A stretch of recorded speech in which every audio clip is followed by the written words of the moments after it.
This is my ASA poster talk. I'm talking on the cosmic atomic neutral hydrogen gas density evolution. I'm Philip Lahr from the ANU. This is the sublimation rate density versus a function of look-back time. You can see it increases by a factor of 10 at the peak of star formation, at about a factor of look-back time of 10. This is the cosmic H1 density versus look-back time. Low redshift is well determined by the H1 21-second emission measurements and a high redshift by damp moment alpha absorption measurements. You can see it increases by a factor of 2 at its peak. The purpose of this talk is to try and explain why this only increases by such a modest amount compared to the star formation rate density, which increases by a factor of 10. You can look at the star formation rate versus H1 mass at low redshift. The blue galaxies are the normal galaxies, and they have a parallel fit of this form.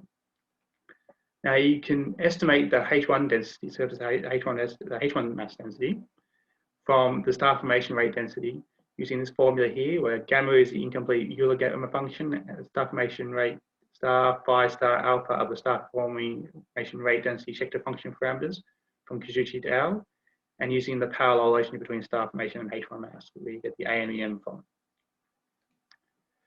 This is the cosmic H1 density versus look-back time, now on a log scale. The black points are the normal galaxy, are the measurements. And you can see these are the blue points are the estimated values from the star formation rate density.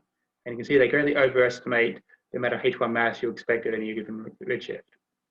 What this is saying is that the relationship between H1 mass and star formation is not the same at high redshift. This is that relationship at low redshift, star formation versus H1 mass, and the blue points are the normal galaxies, but up here you have the red galaxies, which are starburst galaxies. And they're much more efficient in much more higher star formation rate for the H1 mass. They are much more efficient in converting H1 mass into stars and normal galaxies. At a 10 years look back time, that theta equals 2, the number of galaxies classified as ULERGs and LERGs increases by a factor of about 15. So being rare exceptions, as in the present day universe, at the peak of star formation, such galaxies are found on the star forming main sequence. These high star formation galaxies are likely to have H1 surface densities at or exceeding the self-splitting threshold, and so have increased efficiency in converting their H1 gas into molecular gas, like local starburst galaxies. So in conclusion, the reason H1 density only shows modest evolution is that the star formation at high redshift is more efficient in converting H1 gas into stars than at low redshift due to the presence of more ULERGs and LERGs.